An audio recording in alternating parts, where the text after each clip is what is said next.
Hello दोस्तों, नमस्कार। स्वागत है आप सभी का एजुकेशन मंत्रा में। दोस्तों, पिछले कल के दिन में हमने एक वीडियो बनाई थी संध्याकालीन खुराक के अंतर्गत आधुनिक भारत का इतिहास से संबंधित।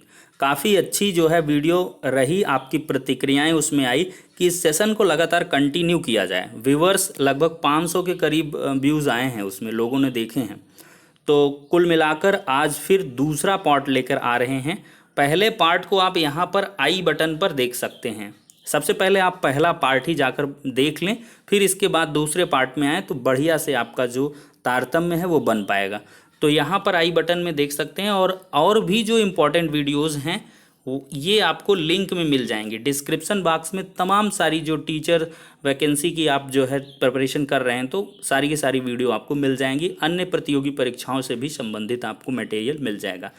तो ठीक है दोस्तों, हम नेक्स्ट वीडियो में डिस्कस करेंगे और बहुत सारी चीज़ें जो आधुनिक भारत के इतिहास के इतर होंगी, जिसमें हम पॉलिटी का भी सीरीज़ लाएंगे और बहुत सारी चीज़ें। तो चलिए दोस्तों, अब बिना किसी देरी के यहाँ पर वीडियो सेशन को स्टार्ट करते हैं। सबसे पहले हम फैक्ट को लेते हैं। पहला फैक्ट है आज का कि कांग्रेस ने गांधी जी के नेतृत्व में 1920 में असहयोग आंदोलन प्रारंभ किया था। अक्सर प्रश्न पूछा जाता है कि असहयोग आंदोलन की शुरुआत कब हुई थी, तो 1920 ईस्वी में हुई थी। कांग्रेस ने गांधी जी के नेतृत्व में असहयोग आंदोलन प्रारंभ किया था। और जो सबसे भयानक घटना हुई वो 5 फरवरी 1922 को हुई। ये घटना कुछ इस प्रकार से है कि इसमें जो है बहुत सारे सिपाहियों को एक थाने के अंदर बंद करके जला दिया गया था। तो ये जिंदा जला दिया गया था, क्योंकि बहुत सारी उग्रता मतलब आ गई थी देश में। बहुत सारी इतना अत्याचार हो रहा था कि भारतीयों ने जो है चौरी चौरा है, ये उत्तर प्रदेश के देवरिया जिले के चौरी चौरा नामक स्थान पर उत्तेजित भीड़ ने कुछ सिपाहियों को थाने में बंद किया और इसके बाद आग लगा दी। तो जिंदा सारे के सारे सिपाही जल गए थे। इससे क्षुब्ध होकर गांधी जी ने आंदोलन को तत्काल वापस ले लिया। 3 प्रकार के क्वेश्चन बनेंगे। असहयोग आंदोलन कब स्टार्ट हुआ? 1920 ईस्वी में। चौरी चौरा की घटना कब हुई? 5 फरवरी 1922 को। बहुत बार पूछा गया कहाँ हुई? उत्तर प्रदेश के देवरिया जिले में। और किस स्थान पर हुई? चौरी चौरा नामक स्थान में। और इससे क्षुब्ध होकर, किस आंदोलन से क्षुब्ध होकर गांधी जी ने मतलब किस घटना से क्षुब्ध होकर गांधी जी ने असहयोग आंदोलन को वापस लिया था? तो चौरी चौरा हत्याकांड। चौरी चौरा हत्याकांड। तो अब जो है दूसरा फैक्ट दोस्तों डिस्कस करेंगे। जनवरी 1923 में चित्तरंजन दास और मोतीलाल नेहरू ने कांग्रेस खिलाफत स्वराज पार्टी की स्थापना की। ये क्वेश्चन बेहद इंपॉर्टेंट है। CR दास, जिनको चित्तरंजन दास कहते हैं, और मोतीलाल नेहरू, इन दोनों ने स्वराज पार्टी की स्थापना की है। तो स्वराज पार्टी के संस्थापक पूछे जाते हैं तो CR दास और मोतीलाल नेहरू। और इसमें क्या है, ये जनवरी 1923 में किए हैं। तो दूसरा फैक्ट क्लियर हुआ। अगला है 1923 ईस्वी के चुनाव में स्वराज पार्टी केंद्रीय विधायिका में विट्ठल भाई पटेल को अध्यक्ष के रूप में पद पर निर्वाचित करवाने में सफल रही। इतना इम्पोर्टेंट नहीं है, इसको छोड़ दें। अगला है 8 नवंबर 1927 को 1919 ईस्वी के भारत सरकार अधिनियम की समीक्षा करने के लिए साइमन कमीशन का गठन हुआ। तो साइमन कमीशन का गठन कब हुआ है? 8 नवंबर 1927 को। किसके लिए गठन हुआ? 1919 के भारत सरकार अधिनियम की समीक्षा करने के लिए। और देखिए ये जो साइमन कमीशन है ये भारत कब आया है, ये प्रश्न बनता है। तो 3 फरवरी 1928 को साइमन कमीशन भारत आया है। लेकिन इस कमीशन में एक भी भारतीय न होने के कारण देश भर में इसका विरोध हुआ। जो अगली महत्वपूर्ण घटना लिंक कर रहे हैं, बेहद इंपॉर्टेंट है।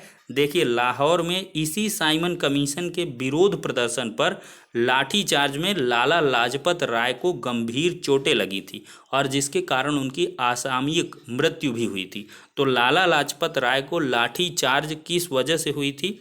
साइमन कमीशन के विरोध प्रदर्शन की वजह से। तो ये क्वेश्चन बनता है।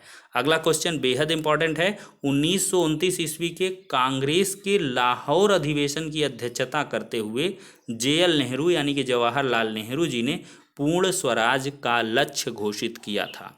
तो पूर्ण स्वराज का लक्ष्य किस अधिवेशन में घोषित हुआ था? तो कांग्रेस के लाहौर अधिवेशन में, ठीक है, 1929 में। तो पूर्ण स्वराज की मांग या लक्ष्य कब निर्धारित हुआ? 1929 में। अगला है 31 दिसंबर 1929 को लाहौर में रावी नदी के तट पर जवाहरलाल नेहरू ने तिरंगे झंडे को फहराया था। ये भी इम्पॉर्टेंट फैक्ट है। अगला है बेहद इम्पॉर्टेंट, दांडी मार्च की तरफ बढ़ते हैं। देखिए 12 मार्च 1930 ईस्वी को गांधी जी ने 78 स्वयं सेवकों के साथ साबरमती से दांडी के लिए प्रस्थान किया। तो जो दांडी यात्रा है कहाँ से स्टार्ट हुई है? साबरमती आश्रम से। कब? 12 मार्च 1930 को। गांधी जी ने कितने स्वयं सेवक मतलब सेल्फ सर्वेंट? ये 78 स्वयं सेवकों के साथ इन्होंने। अब अगली जो फैक्ट है बेहद इम्पॉर्टेंट है। 6 अप्रैल 1930 ईस्वी को दांडी पहुंचकर गांधी जी ने नमक कानून तोड़कर सविनय अवज्ञा आंदोलन की शुरुआत की। मतलब विनय पूर्वक उन्होंने आज्ञा का उल्लंघन किया। इसको कहा जाता है सविनय अवज्ञा आंदोलन। अवज्ञा मतलब आज्ञा को न मानना।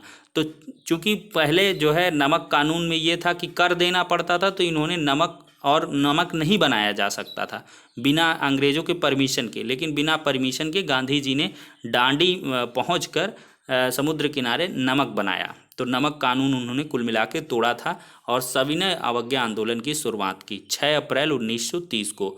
अगला फैक्ट है 5 मार्च 1931 ईस्वी को गांधी जी एवं तत्कालीन जो वायसराय इरविन हैं उनके बीच एक समझौता हुआ। समझौते के बाद सविनय अवज्ञा आंदोलन को स्थगित कर दिया गया। तो गांधी इरविन समझौता पूछा जाता है। तो गांधी इरविन समझौता कब हुआ है? 5 मार्च 1931 को। किसके बीच? गांधी जी और लॉर्ड ये इरविन के बीच, मतलब वायसराय इरविन थे। अगला फैक्ट चलते हैं। लंदन में आयोजित 3 गोलमेज सम्मेलनों में कांग्रेस ने सिर्फ द्वितीय गोलमेज सम्मेलन में भाग लिया था। तो समझ सकते हैं कि 3 गोलमेज सम्मेलन आयोजित हुए थे लंदन में और कांग्रेस ने सिर्फ 2 गोलमेज सम्मेलनों में भाग लिया था। और इसमें कांग्रेस का प्रतिनिधित्व जो है महात्मा गांधी ने किया था। महात्मा गांधी ने सिर्फ एक बार जो है पार्टिसिपेट किया था। और इसमें जो है तीनों गोलमेजों में जो है जिन्होंने मतलब पार्टिसिपेशन किया है वो डॉक्टर भीमराव अंबेडकर रहे हैं। ये प्रश्न अक्सर पूछता है कि तीनों गोलमेज सम्मेलनों में किसने प्रतिभाग किया है? तो डॉक्टर भीमराव अंबेडकर यानी कि बाबा साहब ने। अगला क्वेश्चन है ब्रिटिश प्रधानमंत्री रैमजे मैकडोनाल्ड द्वारा 1932 ईस्वी में दलितों के लिए पृथक निर्वाचन संबंधी सांप्रदायिक पंचाट, जिसको पंचाट को क्या कहते हैं? कम्युनल अवार्ड घोषित किया है। 1932 का ये सांप्रदायिक जो पंचाट है कम्युनल अवार्ड, इसको किसने लाया है? ब्रिटिश प्रधानमंत्री रैमजे मैकडोनाल्ड ने।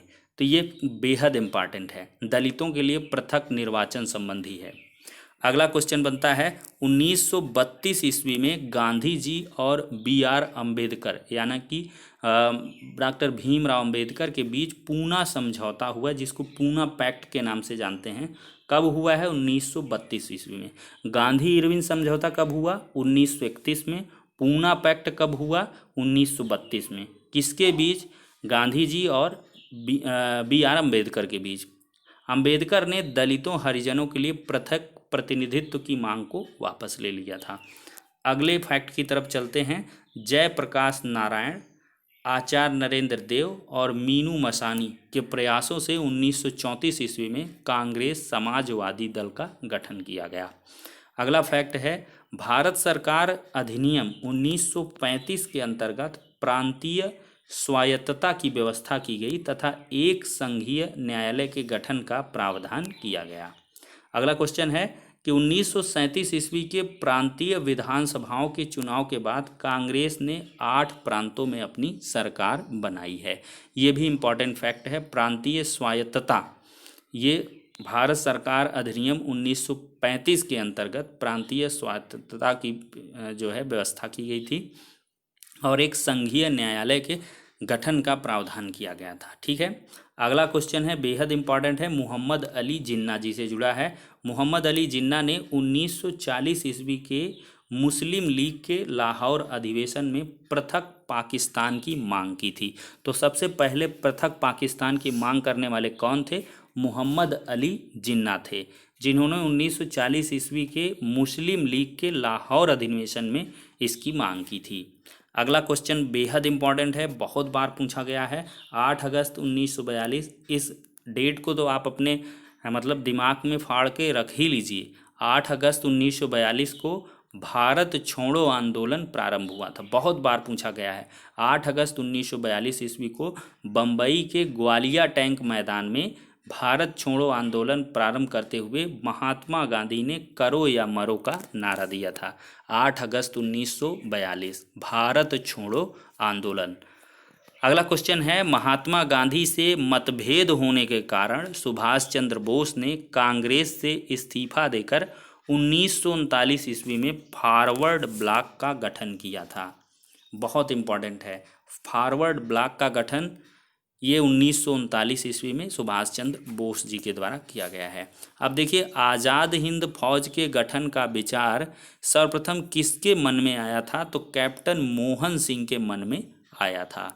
लास्ट आज का हमारा फैक्ट है कि इस 21 अक्टूबर 1943 ईस्वी को सुभाष चंद्र बोस ने सिंगापुर में अस्थाई भारत सरकार यानी कि आज़ाद हिंद सरकार की स्थापना की थी। आज़ाद हिंद सरकार की स्थापना अस्थाई रूप से अस्थाई भारत सरकार कब हुई है? 21 अक्टूबर 1943 को। किसने की है? सुभाष चंद्र बोस ने। कहाँ की है? सिंगापुर में। तो कुल मिलाकर ये आज के हमारे फैक्ट थे। टॉप 20 जो डोज था वो आपको उपलब्ध करवाया गया है। अब दोस्तों नेक्स्ट वीडियो में मिलेंगे, तब तक के लिए शुक्रिया, धन्यवाद।